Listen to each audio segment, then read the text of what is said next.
if you want a good AM stereo radio, people ask me all the time, you can't really do better for the price than finding yourself one of these mid-90s, well, actually mid-80s to mid-90s AM stereo car radios.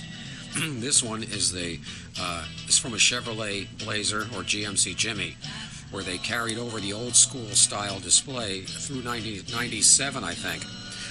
All the other cars went to the large square display over here, which doesn't have AM stereo. But this one here has got the 5-band GEQ, and it's a great set.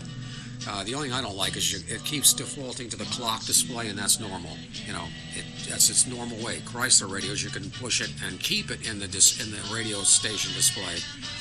But the other thing I wanted to show you on this,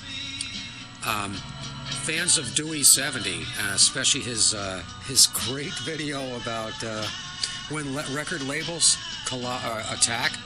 Listen to the first beat of this song. It took me a while, but I knew I'd heard this before. Now listen to this.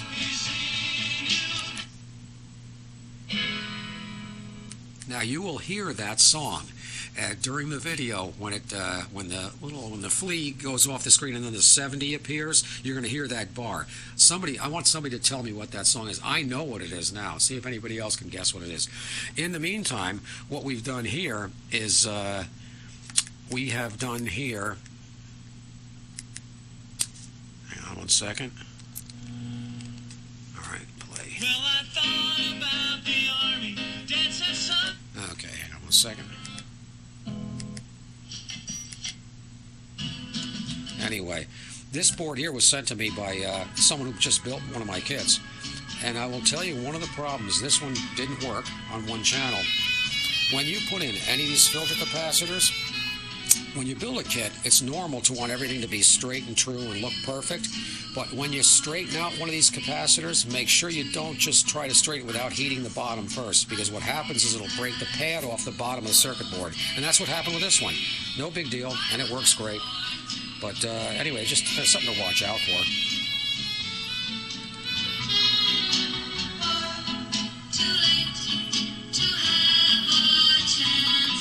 So anyway, find yourself one of these Delco radios, man. These are really great, and they're not expensive. I just got this one. Matter of fact, it just came yesterday.